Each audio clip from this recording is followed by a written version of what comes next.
It's the official opinion of the backup deputy that... You'd be surprised at the things you find when you go looking. That and so much more on this episode of the Deadlights Pod. Woo! The devil's eyes. We all go a little mad sometimes. Hi, I'm Chucky. Wanna play? You're gonna need a bigger motion. They're coming to get you, Barbara. I'll play a game. Kill 'em all.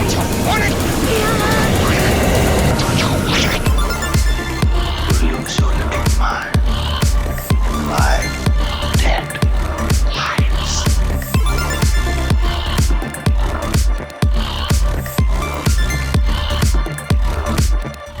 Welcome to the Deadlights Podcast. I am your host, Sam. And I am your host, Matt, bringing you guys yet another week, diving deep into the realm of horror. Diving deep. Please make sure you like, you subscribe, you turn on those notifications. And comment away. Talk to us. We're talking back. We're having some good convos. I would love to have a conversation with you and with more than just you. Yes, please, more than just me. More than just you. Though I love our conversations, and this conversation is going to take us to a new frontier, I will say, in the podcast. The Old West frontier. Dusty trails, my friend, dusty trails. We're going to hit that dusty trail, and we're going to hit it hard this week in Bone Tomahawk from 2016. Written and directed by S. Craig Zahler. In the Old West, a small-town sheriff and his ragtag posse set out to rescue several townspeople from a brutal, cave-dwelling, cannibalistic tribe. Ooh, yummy. Dang. This is, I don't know why, but one of the more highly anticipated movies, I would say, for us in this season of the podcast. It's just one that we have been talking about since we started recording these and how excited we are to get to this one. So it was definitely a pleasure to revisit it. Oh, yeah. There was a couple big top tier on the list and one we've still yet to get to, but this was definitely really up there. For both of us, we'd never seen it together either, which was a sailor's delight to get that opportunity. Also, just having it not, it'd been several years since I watched it. A couple years ago, maybe I watched the first third of it again, but it was late night. But to really dive back in within the, kind of adjusted lens that we're viewing these things before we're coming in to talk with y'all, talk with each other, present to y'all. It was, it like how we keep finding these little patterns of very different films that we've selected across the board, but a lot of through lines that keep connecting and tethering. These movies that we've watched, though the path that they get to being made, funded, whatever, out to our eyes and ears, all different.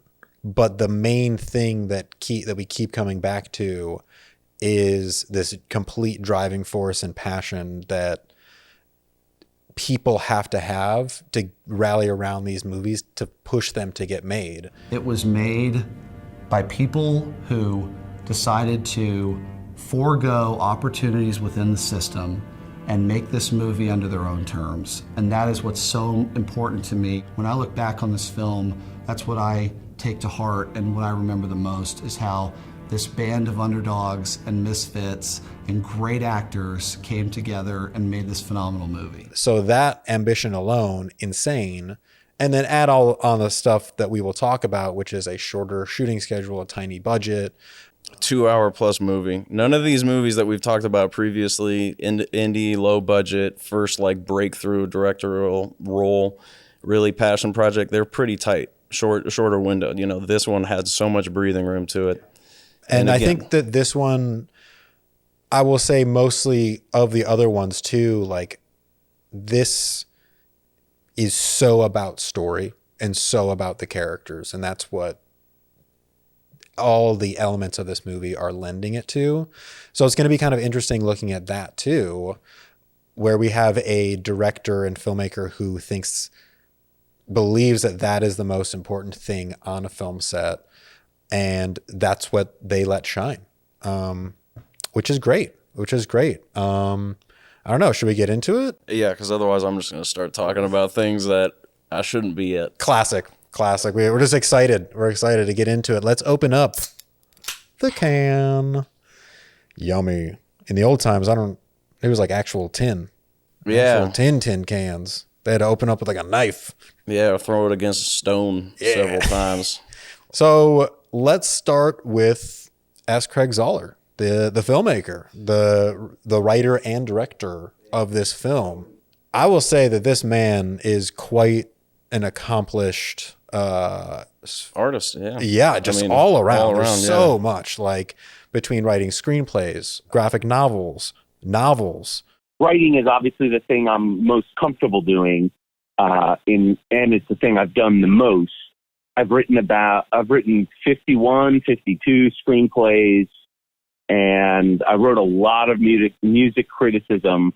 That was actually my first paid job as a writer, was writing for a heavy metal magazine called Metal Maniacs. The list goes on. I kept finding more and more things that this guy did, and I'm like, it's just insane. Like, I think he said it himself, like, he steeps himself in his interests. These interests are always there, and for me, anything that I'm very, very interested in is something I also want to pursue to some degree.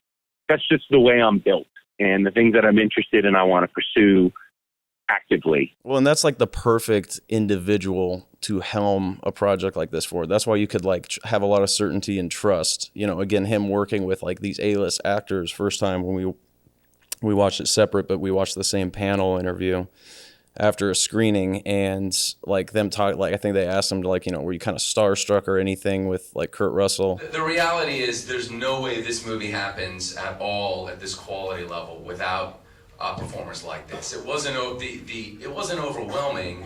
This is the only way this is getting done well. You need people who on the first take are giving you something good or very good. And that, like you said, that's exactly the type of person that you want helming the project. And I think for him too, this project came after years and years of trying to get movies made. He had, I think it said, optioned at least 23 scripts. 20 plus scripts into what he called the Hollywood machine. And only one of those actually ever got made, in a movie called Asylum Blackout. Well, I worked as a cinematographer for a lot of years, and I directed theater. So both of the skill sets, the camera and dealing with actors, I was, I felt I had to some degree.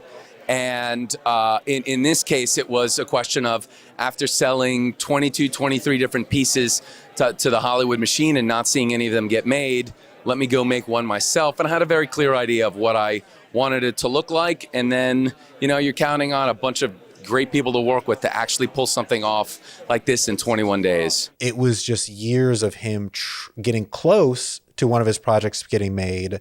One of the big ones was a movie called The Bridges of Rutler-Borg, which for a while Spielberg was attached to it, and then Park Chan-wook, who directed Old Boy, was attached to it, and then it went nowhere. So I was thinking of just doing this little, like, indie, really rough horror movie, and I had a meeting with my agent Julian Twan, who's out there somewhere. Is the guy who got me out of the catering kitchen. Thank you very much.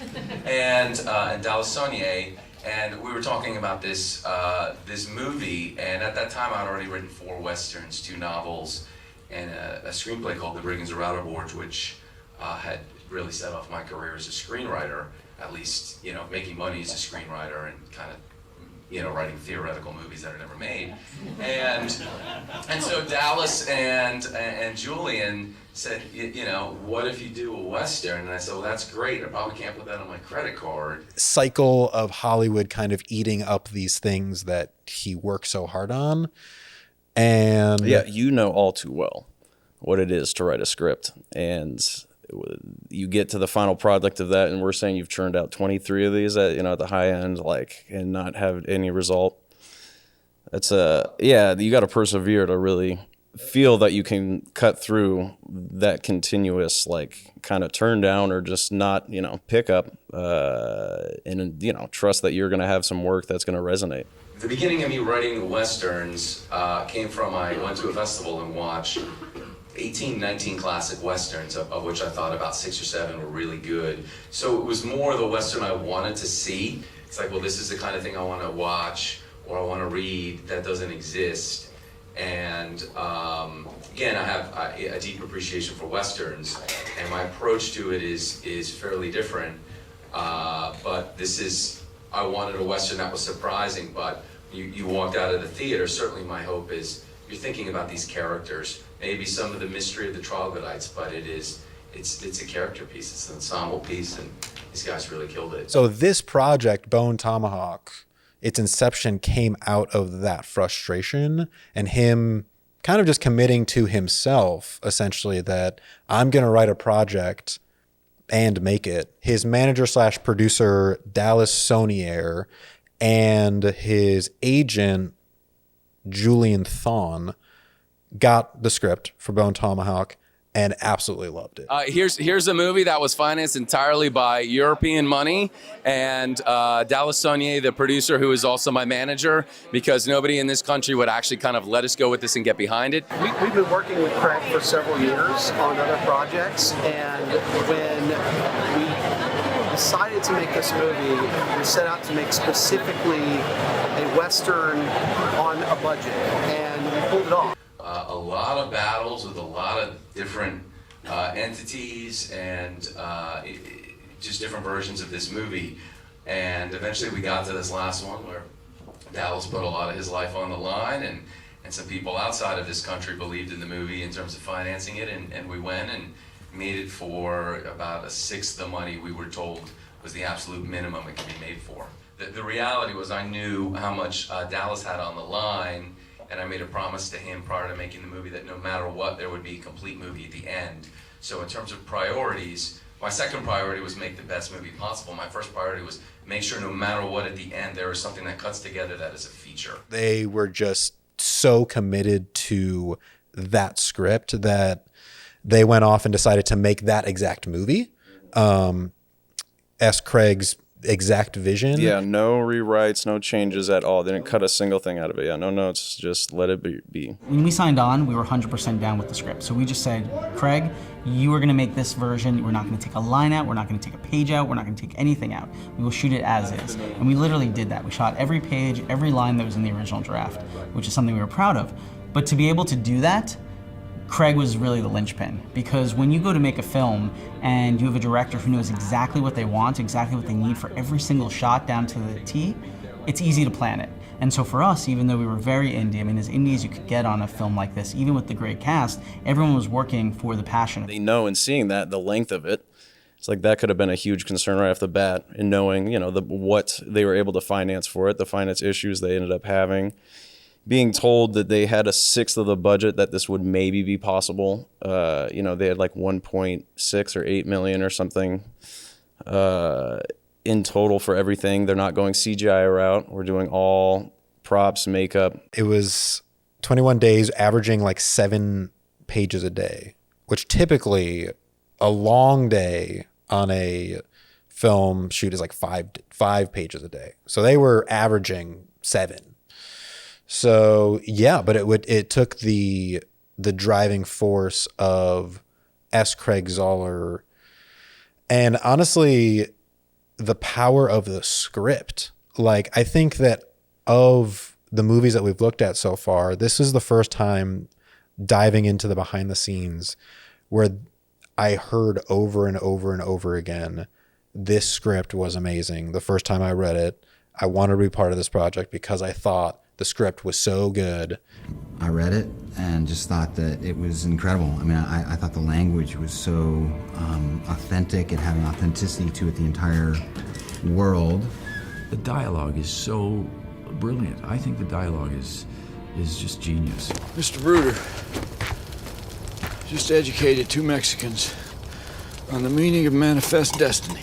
First of all, great scripts like this don't come around very often, and Zahler has written an unbelievably daring and bold Western and push the Western genre if that's possible. Hats off to Zahler for writing such a good script, and it does show. Like, it is, every scene in this movie has a great line or two. Oh, the dialogue is fucking tremendous. It is like so authentic and just like poetic, and just the subtext is great. I don't know. It just is amazing. Something nice that Richard Jenkins said, and I have so much respect for him as a performer. The first day I met him, and we're talking about the script, and he said, "These aren't characters on a page. These are effing people." It's so true. And what's, very interesting to like think through within all of this too, how, well flushed out this story is, the time that we have to breathe with it, have the characters have, that was another thing they hit on within the script, is that there was such an established, character development, character arc that everybody had, that they could embellish onto it, but it was just like, it was teed up for them. But then S. Craig Zahler, also had like spoken to the fact of, these words can go one way or the other. It's just like, it's who you bring on. And that was, he's like, the only way this film could get possibly made was bringing in these exact people. There were a lot of people who were there, not for a paycheck, but because they believed. I mean, most of the actors in this are getting one of the worst paychecks they've ever received, if not actual, like, minimum union wage. And that's how it happens. You get, I was fortunate to have a bunch of fantastic performers on there, and you're not going to move at that speed unless you have performers of that caliber giving you something of substance the first time you start blocking these scenes on location. I've always liked Westerns. I've always liked that genre. But, with a certain style and in a certain way. I said to him when I talked to him, it was just like somewhere in 1898 to 1905. So he said, yeah, it's in there somewhere.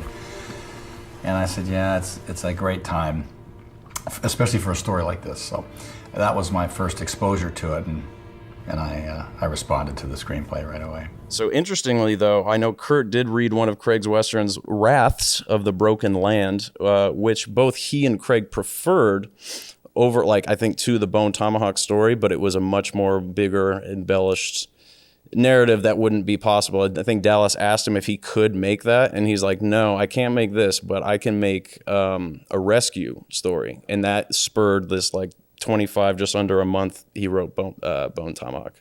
Everything, it sounds like, he was trying to do on set was to make the actors as comfortable as possible. I worked as a cinematographer, and I said, what needs to happen on the set is there need to be good performances that I capture, and everything else is frosting.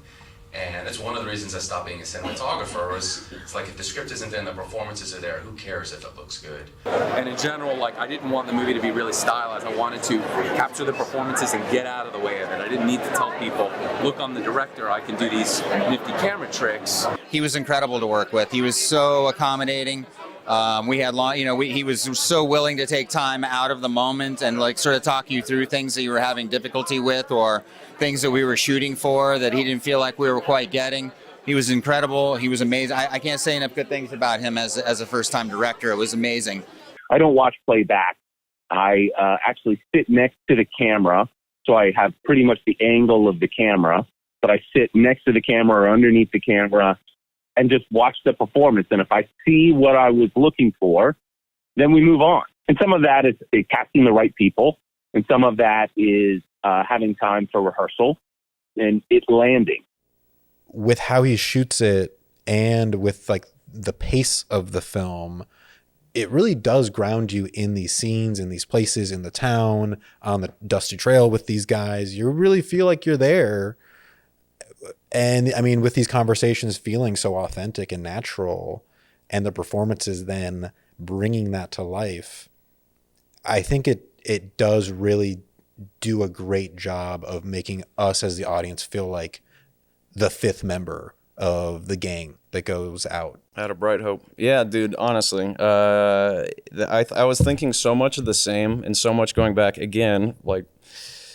once again to Jaws, and we were talking about shooting at Martha's Vineyard, using real townsfolk and everything, and how that grounded so much of that homey feeling state to the comfort and that realism essence that was there.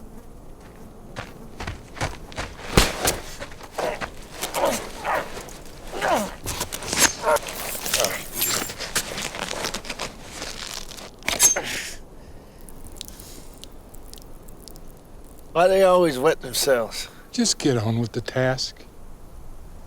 I think that scene, that opening scene, just does such a good job establishing so much of the world that we're in, just this horrible, awful, brutal world that we're in. Oh yeah, Sid can't even fucking get up. He has to go kill the guy properly that David Arquette didn't cut all 16 main arteries in the neck. There are 16 major veins in the neck, and you have to cut through them all.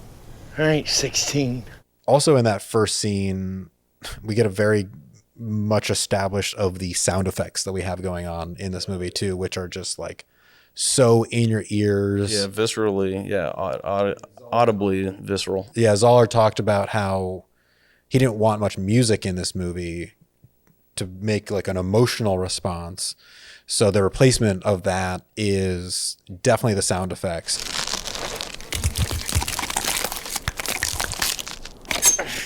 And again, I think that does go towards this like grounding that we have of us as the audience in this environment. Because as soon as you start hearing the squelchings and like even the people like the pitter patters, I was about to say that. Well, the arrows, the fluidity of all of their movement, of course, their calls, which we'll get into that. Do you hear that? That was a gust. That's a real musical gust.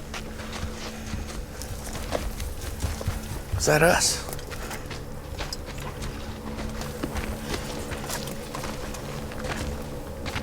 Maybe we shouldn't be going someplace that looks like a burial ground. Oh, to a bunch of godless savages. Ain't no concern of a civilized man.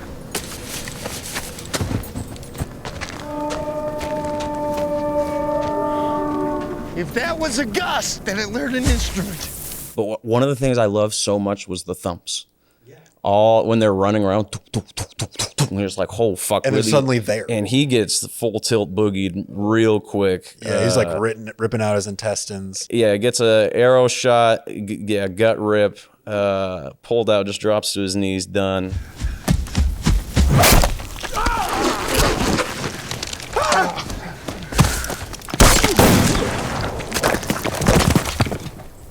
Let's serve the meat. Let's serve the meat, because kind of what you're talking about is like when the brutality comes, it comes swift and it comes hard. And it kind of feels like that is partly something that Zahler might be commenting on in the world and in this world specifically, which is a very hard world. We established from the first shot of a man getting his throat slit that this is the kind of world that we live in. At any moment, you could get shot, you could get stabbed, you could break your leg and that kills you. This is a world of survival. Frontier life. Worthless. Don't throw no Bibles in there. I know it's bad luck. Besides, you can always sell them to some idiot. I think that it's also hardened some people more so than others, because we get an ensemble that we meet in Bright Hope here, our idyllic little town. We got an array of different views on the world. We meet Patrick Wilson, who plays Foreman Arthur, who recently went up on the roof and broke his leg, so now he is walking around with a gimp leg. Do you intend to sit and sulk for the next 12 weeks? Well, what do you want me to do? I advised you not to work on the roof during a storm, but you went up regardless because you had a notion to get things done. We get steeped into right away his headfastness, headstrong approach into things got him into trouble. It was like, look at the bigger picture. Told you not to get up on that roof and do that. You fucking dumb guys don't listen. You're here. I know my situation. You're here with me. You're here with me for a longer duration than any time since we were married. Can't you see it's not all that bad? It was been no secret I was looking for a Western to do, and so we were trying to find the right one. They don't come around a lot, and when they do, they got to be pretty different and daring. So this hit that mark. Just an unbelievable script. I mean, I don't think he had to go far to find these actors. Meaning you read it and you want to do it. And we are also introduced to Bruder, played by Matthew Fox, a gentleman, but also a fucking killer. And I've killed more Indians than everyone here put together. Well, it's an ugly boast. It isn't a boast, but a fact. Very much of it was on the page. The writing was amazing, and the language is just incredible. I mean, some of the things that we all get to say in this movie is just like really interesting language. And it feels very authentic to me. You know, authentic from his world. It's just beautiful. That being said, he delivered. He had his performance. I mean, everybody is pretty fucking on point. They really are. It's hard to really point one out directly. I will say, Kurt Russell, he's tremendous in it, but it's like what he brings to it is like pretty much, that's the Western character that he's brought forward. Deputy, raise your hands. If you move in a hasty manner, I'll put a bullet in. Raise them.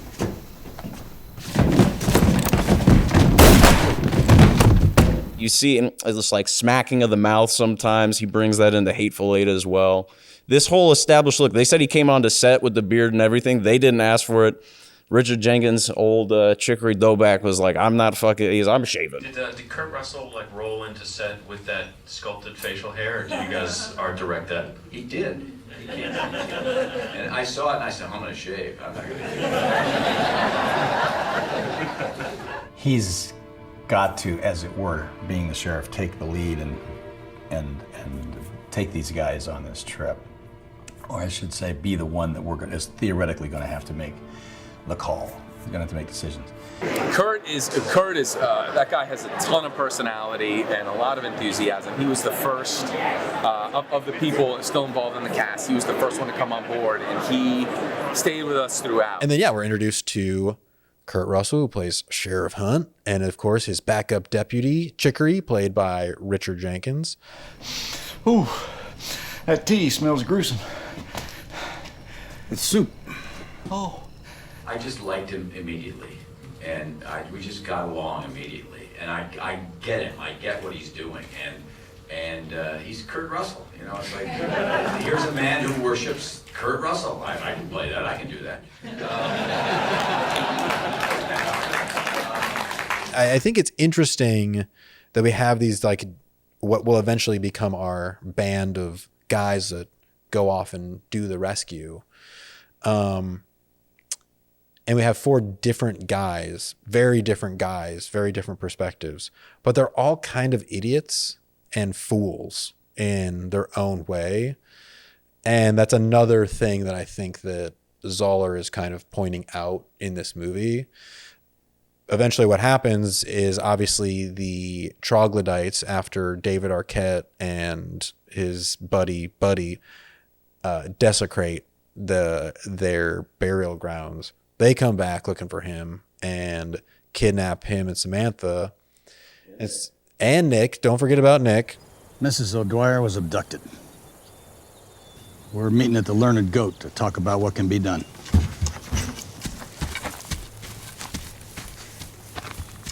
And so these guys got to go out into the wilderness, but they all have different reasons to go out there. I mean, Patrick Wilson, he's kind of this impulsive guy who, he has no business going out into unknown, unmarked territory. He'll show us where they're at. You'll be killed if you enter their territory. That wasn't the question. Show us where they're at. We won't be dissuaded. Kind of the same with Kurt Russell's character, Sheriff Hunt. He's really blinded by duty. I'm riding out with Mr. O'Dwyer because there isn't a choice for either of us. Rest of you can stay. Bruder is this also blinded, but by vengeance and just wrathful. How many of them did you kill?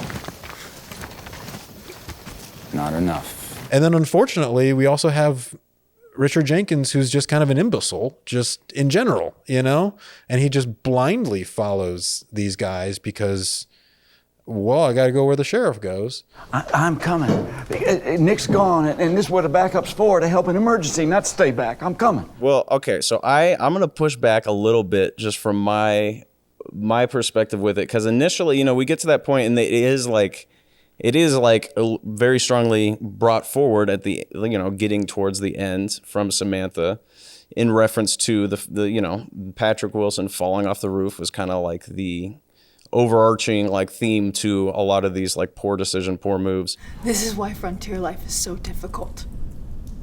Not because of the Indians or the elements, but because of the idiots. You're idiots.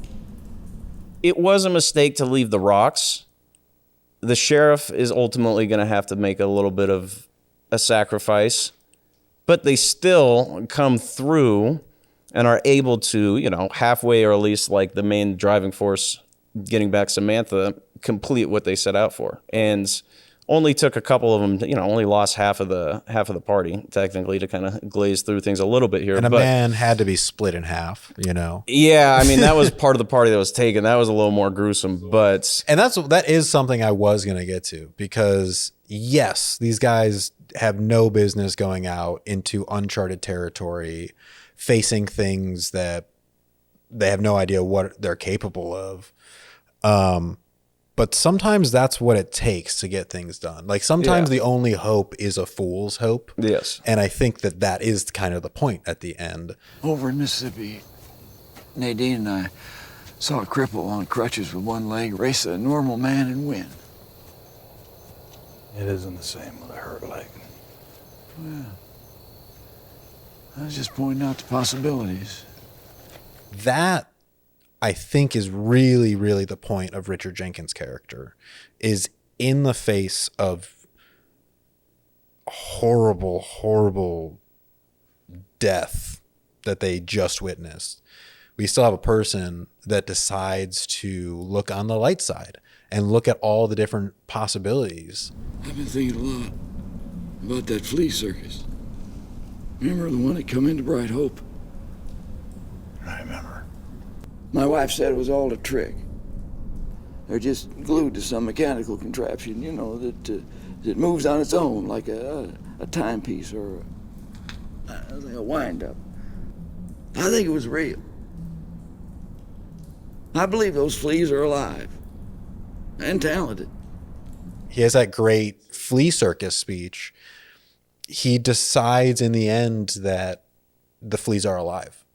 And Samantha then reinforces it. Most flea circuses employ tricks, but the Sandersons use real living fleas.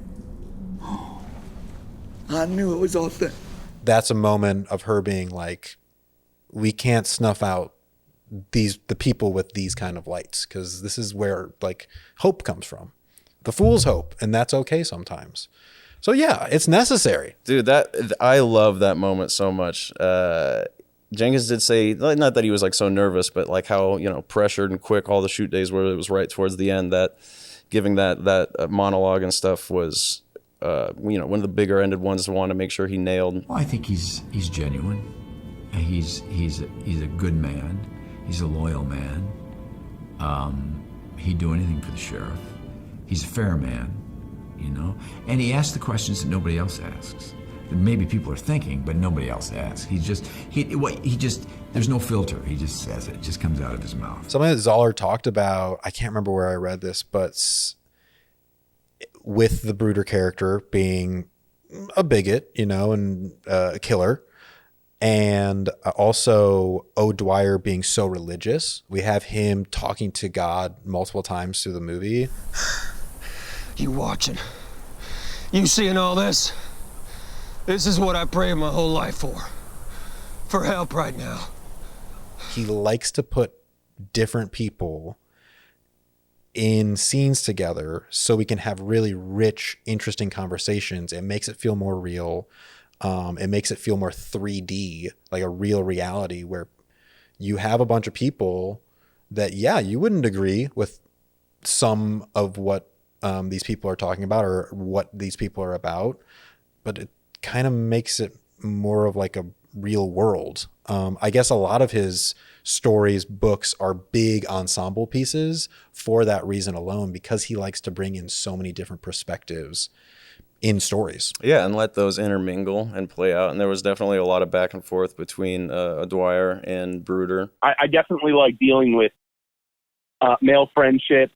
I definitely like dealing with romantic relationships, and also dealing with a group where you really are getting a sense of a lot of different personalities. It just gives someone a sense of the world larger than just one perspective.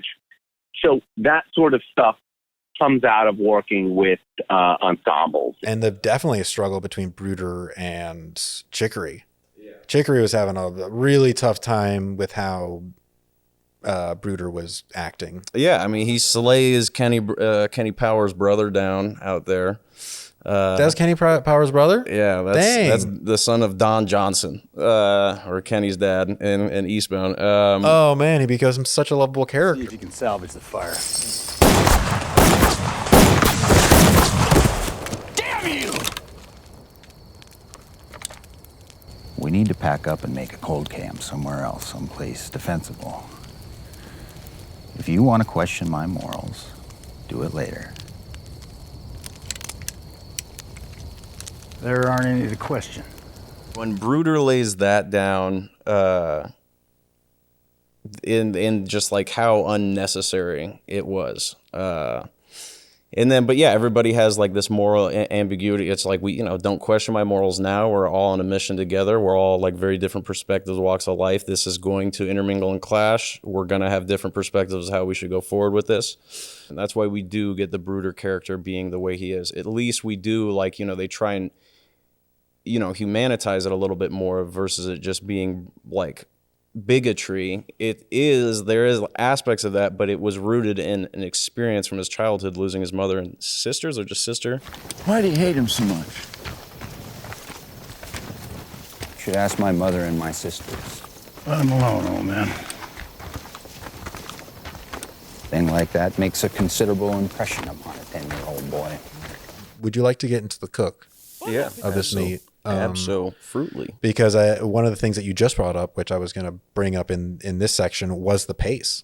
And really the room, the wide range that Zahler gives this movie to play out in, not concerned about runtime at all. And we heard in the behind the scenes that Zahler, Saulnier, and Thawne made a commitment to the script that not a single page was going to be left out. They're going to shoot every single thing that is in that script, which I think it really, really does lend itself to an Old West movie. It really feels like we're watching The Searchers, because that's what those movies did. We're out there. We're with these guys searching for things. So I think the long runtime, I'm usually a complainer of it. And I will say there are a couple scenes in here where I think maybe we can trim. But in this instance, I do think that it lends itself to this world. Yeah, no, absolutely. And I mean, I think you look at Westerns in general, outside of looking at like, Gunsmoke Bonanza or some sort of TV show, Westworld, I guess, TV, or another series, mini-series, Lonesome Dove, tremendous. But it's like, it's a genre that needs to fucking breathe. You can't really shortchange it. Life was a little bit slower back there on the West. And as much as it might be, a little just, dusty and broad vantages and stuff, it's just like breathing and living within that. And to like, one aspect that, really bleeds long in this, and was, Craig really went to, triumphed Patrick Wilson physicality acting in this film because of he's going through this injury the whole time. And not just a, like, the injury the one time. Him traveling there, he re-injures this thing, I think 3 times. Let me help you down. I can do it. Not gracefully. He is rough and tumbling up and down this range. Yeah, he's like getting off the horse, shooting a snake out of a tree to settle down and to tend his wounds, rip off his boot in agony.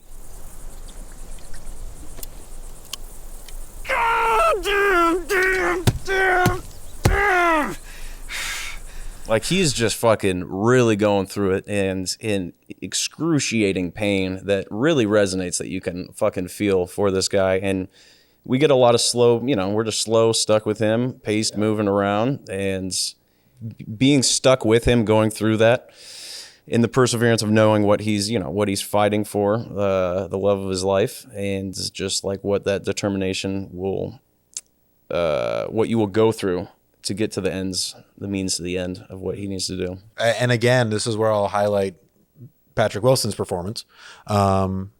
He's aside from feeling his pain the whole time as he is struggling with every single step, there's a couple really nice moments that he has too. Like there's that one moment, it might be one of the first nights that they sit down, like they camp out, and he's leading them in prayer. Bless us, O Lord, and these thy gifts.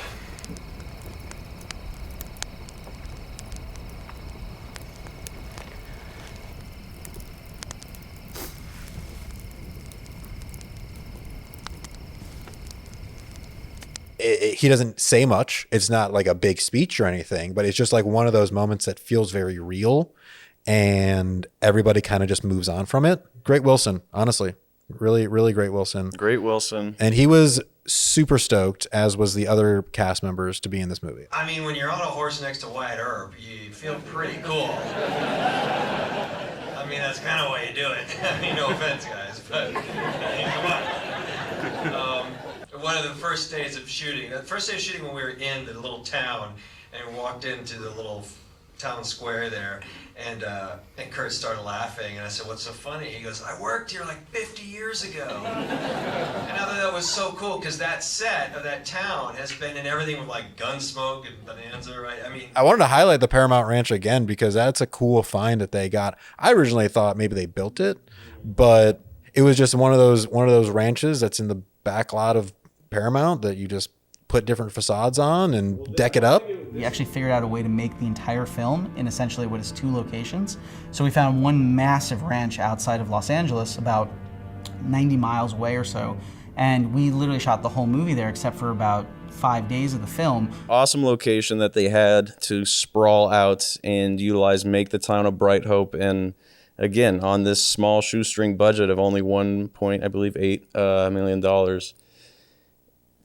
21 days, 2-hour, 10-minute movie, 70 plus locations. Like you said, 7-page a day shoot schedule. We're about to get to the cave and the Troglodytes. They are our ultimate monsters.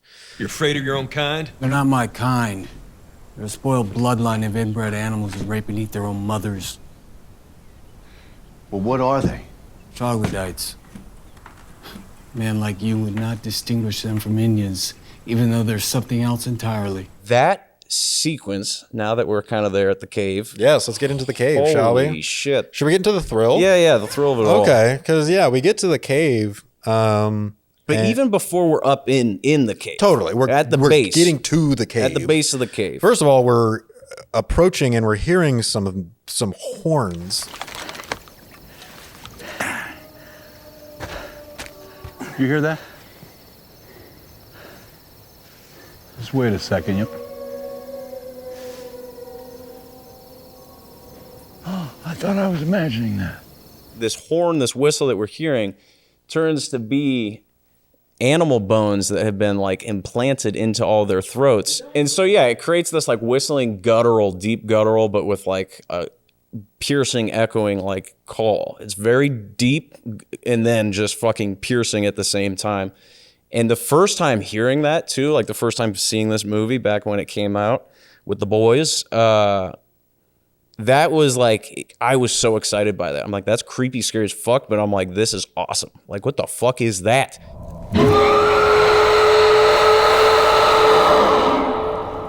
They see this cave atop a hill and they set up under some bushes to try and get a little vantage onto it. And it's quick. Any activity in there?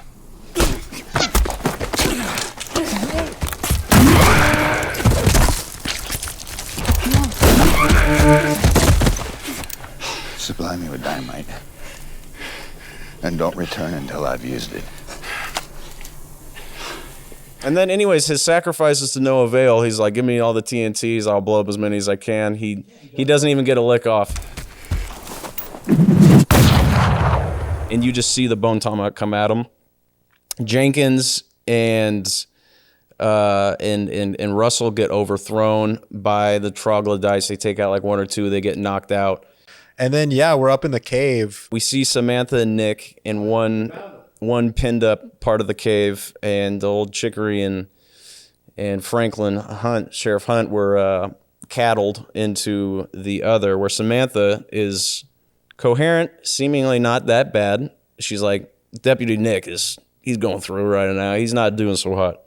And he's about to not be doing so hotter from there. The troglodytes are like, it's like almost like dried mud. It looks like I don't know if that is their skin or if it's mud, but it's like they're like gray, so they like blend in with the background a lot, and that's why they're suddenly in front of you, and they have those crazy calls, and the leader has these like tusks that come out of them. And I mean, we've built the mystery of what the fuck these things are for about 2 hours, and when we finally do get to see them, it really doesn't disappoint. I mean, they're some wild looking creatures, and then the first thing that they do is their eating ritual, which is, for the second time this season, a lateral bisection. Yeah, on you there. I'm here, Nick. I'm right here. You sent my possessions back to Michigan. Most of that stuff belongs to my brothers. I'll send it.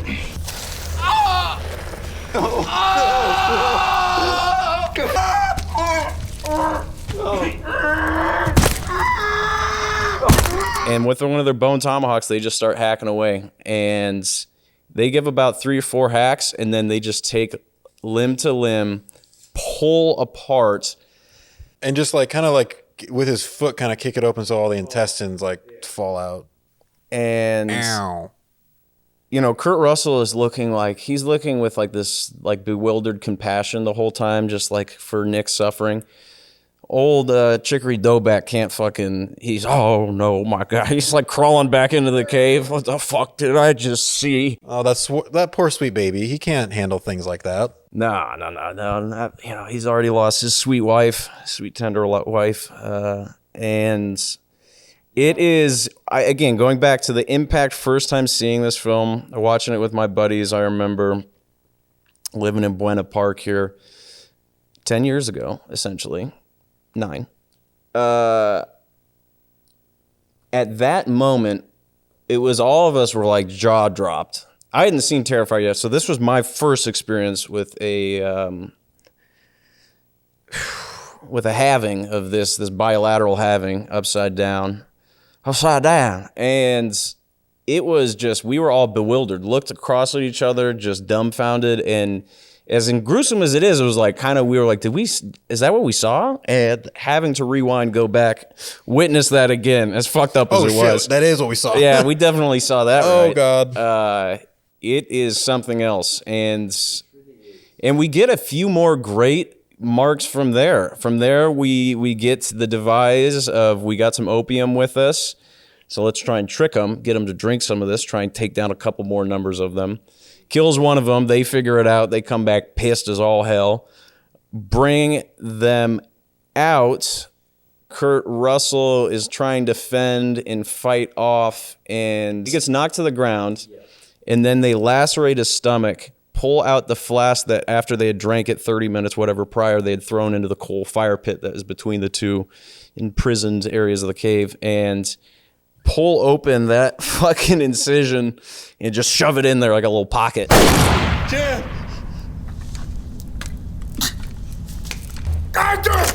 There's one in here with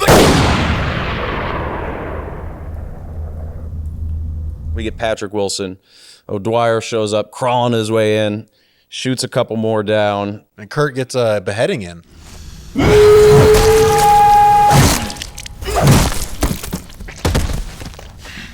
He slashes back and forth a couple times, and we get a really great, another guttural sound to the point of that decapitation that was like, it was like his sound, and then it kind of like just tuning out with that moment in time, which, I mean, that's what it would be, but it was just done very satisfying like moments. And then Kurt just knows, you know, he's got a mortal wound at this point.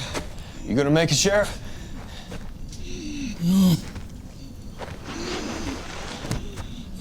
You positive? I am. Yeah, and then it's Hunt's last stand. He takes out the rest of the clan that knows about Bright Hope. the town. To make sure that they can't get back, close up any loops. I'm still moving. I'm still like, those things are too close. And we don't know for sure that they're all dead. I'm moving for sure.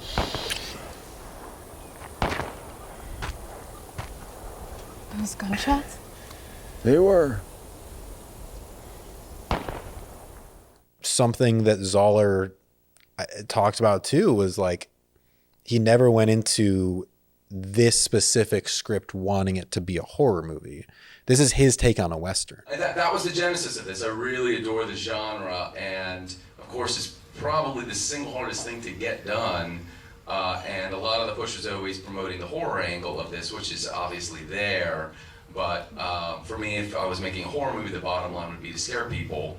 And that's not the bottom line of this, though obviously there's scenes where that's the goal. So this movie, I think, was made in response to him saying, what are missing from Westerns nowadays? What do I want to see in a Western? And then he made exactly that. So he never wanted this to be a horror movie. And I think that he is a little frustrated with the fact that it has been so heavily touted as a horror movie. And I'm sorry that we are also like extending that narrative by having it on this podcast. But I think he would call it a Western. Yeah, the movie deserves its shine, and it got, marketing categorically pushed it into the subgenre from Western into horror as well. And it's kind of hard not, there's brutal Westerns out there, but you get into some of the territory that we ultimately get into here. It's hard to not necessarily stamp a little bit of horror, elementally into that, into what we're seeing here. But absolutely, this movie is first and foremost a Western. You've seen this. Let's get into the final ride. Let's trot into the final ride.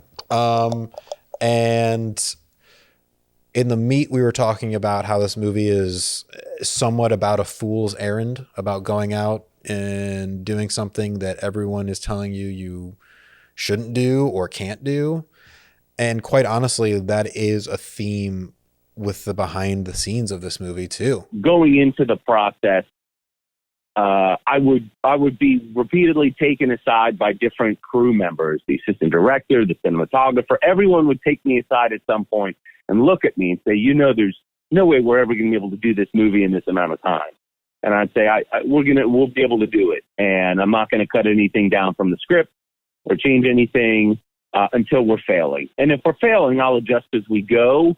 But this is the plan, and we're gonna do it. So the only way something like this ever happens is by tons of people giving 100% and 110% and more than that. I think it's just great how what this movie is talking about and actually the making of this movie kind of line up very, very well. And again, it's just another example of a movie being pushed so hard by people that believe in it so much. And it's great to see those kind of projects become successful. And yeah, and Zahler even he said he credits most to Dallas. We had a crew and a cast that really, really believed in the material, and then after they met me, believed in the project, that it could actually happen, because reading this and looking what's on screen, we shot it in 21 days, and the budget was incredibly small. So it was really, there were a lot of people who were there not for a paycheck, but because they believed. But ultimately, absolutely, you should give him that nod of recognition.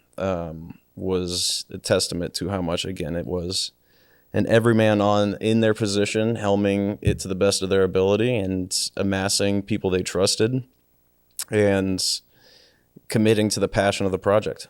Yeah, absolutely. Bone Tomahawk. 2016. Holy fuck. Holy shit, man. All right, let's get to these Smashed Pumpkins. What are you thinking? Bone Tomahawk for me is a solid 3.8. 3.8. Nice. It's up there. And it goes, the first time seeing it, thinking back to that again, I loved the movie right away, but I was like, man, this was lengthy. And that was maybe a bit of younger eyes gripe that I had at the time. Just, it wasn't that I was impatient watching it, and I like a slow burn long film, but it was just like, it was like, this was a little long for like, and just being very action forward. It was like, I always just want more like, more getting more exposure of these troglodytes and everything. But the slow, beautiful burn that we get that is so, well steeped in so many of those other movies that we've reviewed so far this year, that goes very hand in hand. And just hearing more of what that process was, that they were under the gun for, the small budget, the cast they were able to assemble, the trust that they had in that this is the only way this is going to work.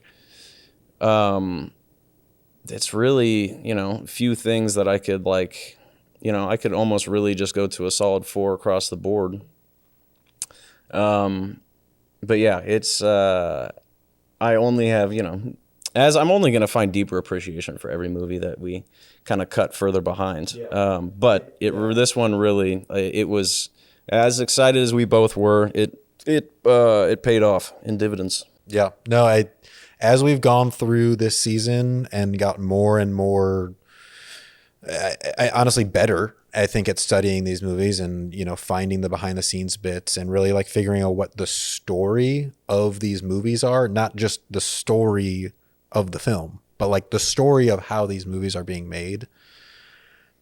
You're right. It's just more and more appreciation for what these filmmakers had to go through. We haven't had an experience yet, at least, where we've gone and looked at the behind the scenes and had less appreciation for it. So maybe that'll be interesting. That would be interesting.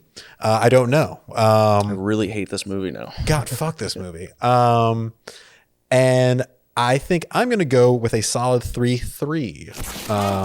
I think it's a great movie. It really is a great movie, and so many things work well. And what Zahler set out to do from the beginning, which was make the Western that he wanted to make, he did that. Like, he literally did every single shot of what he wanted to do, for the most part, in the time frame. And so what a success in that way. I think for me, it's kind of interesting looking at this on a horror movie podcast, because it does have to be put through that lens when we're looking at it. So I think for me, that's the biggest thing that I'm struggling with, in that it was a tense movie and there were definitely horror elements and supernatural elements that were in there. But I think, yeah, it really functions more as a Western movie. And I think that that's where my biggest like downgrading of it is. But I don't want that to take away from how good of a movie that this is. It's just because it's on a horror movie podcast that I'm down leveling it that much. If we were on a Western movie podcast, this movie would be very, very high up there. It's fantastic.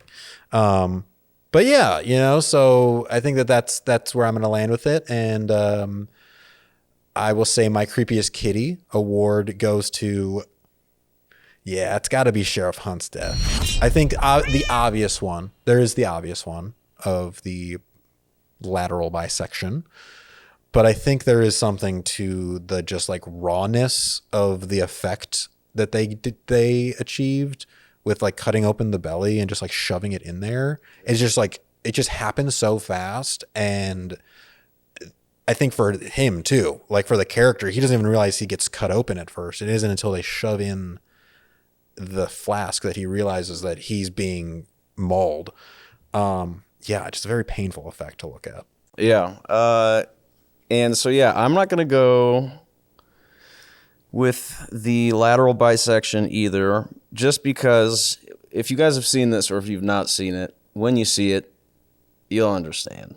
And there's not really getting above what that was and what the first time it was seeing that. So it's like, that is just a little too easy on the nose. So just to kind of, when there's a movie that has like such a profound moment like that, it's like, I feel like it is the, at least service some other highlighted shit that we've seen that was pretty radical. I really am torn between two, so I'm going to give a little. Well, okay, the Stable Boy.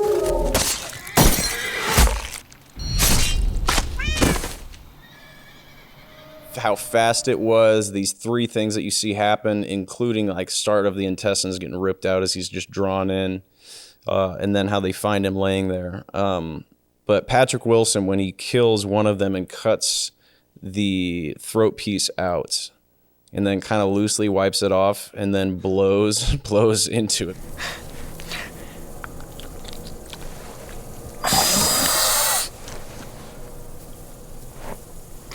The audio that we hear for that moment, just putting it in his mouth, very retainery into the mouth essence, smacking around. I love the moment later when he goes to kiss Samantha. I love a proper kiss, but those things you've been putting in your mouth. And he just does like a little wipe off. Come on, dude. Stick your head in a river. It's disgusting. Yeah, those are some great moments to highlight. Man, Bone Tomahawk, thank you for stopping by, and thank you for picking it. What a pleasure it's been to dive into this one. And I gotta say, the last 4 episodes of this season, we got some, I would say, all gems. I'm very excited. I will say, to the point that you said before, though, we're gonna have that. You might have another gripe with your critique basis, where one of them is not too full-fledged horror. True. But without divulging what that is. It's going to be interesting to kind of see what we get. But thank you again for stopping by and listening to us. Please check us out at the Deadlights Pod, and please check out Playground Social, which is the studio that we are recording this at. What brings sweet old cowboy behind us. Thank you. And thank you to Rudy Sheeter. Big Rudis. Thank you, Tank. Cutting it up in the booth. And thank you, Mike TV, all his TVs, and Mr. Andrew Degner, who makes us look good and all the extra content that y'all been seeing. Big old Dengar. And if you want to follow me, you can catch me at Beep Beep Richie T. And you can find me at MR_Andreessen. But until next time, stay spooky, y'all. Stay spooky, y'all. Spooky! Whoosh.